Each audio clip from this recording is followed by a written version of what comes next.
6 months of complete darkness, winds howling at 55 miles per hour, and temperatures 117 degrees below zero.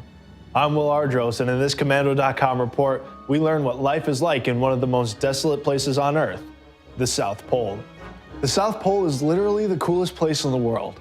The average summer temperature is just 4 below. In winter, it's 76 below. Exposed skin suffers frostbite in minutes. It's so cold that when I go outside, I have to wear long underwear and then at least 2 or 3 sweaters, and then usually a fleece jacket. And then over top of all of this, I wear one of these Canada Goose down-filled jackets that we call a Big Red. Mac Van Rossum is a Canadian physicist living inside the Amundsen Scott South Pole Station.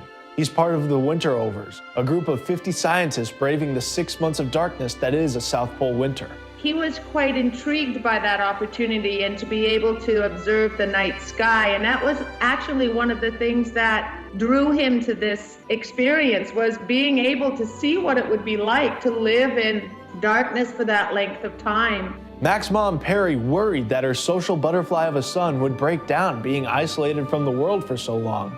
But then she remembered his passion for his work. His time to work on things like teaching himself pure mathematics. He wouldn't have that with the normal distractions of everyday life in society.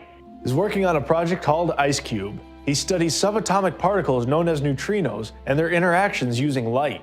Neutrinos are these strange particles that can pass through entire galaxies without interacting with anything. But once in a very, very rare while, they do interact with something. And when they do, they turn it into a charged particle, like an electron. These interactions can only be observed with highly sophisticated sensors in darkness in ice or water.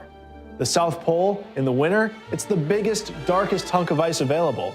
And it's no coincidence that the Amundsen Scott South Pole Station is the most technologically advanced place in the world. Kim learns what daily life is like for Mac and his colleagues at the station and how treacherous their work truly is in her on-demand podcast. And you can hear it on Commando.com. I'm Will Ardros. Thanks for watching.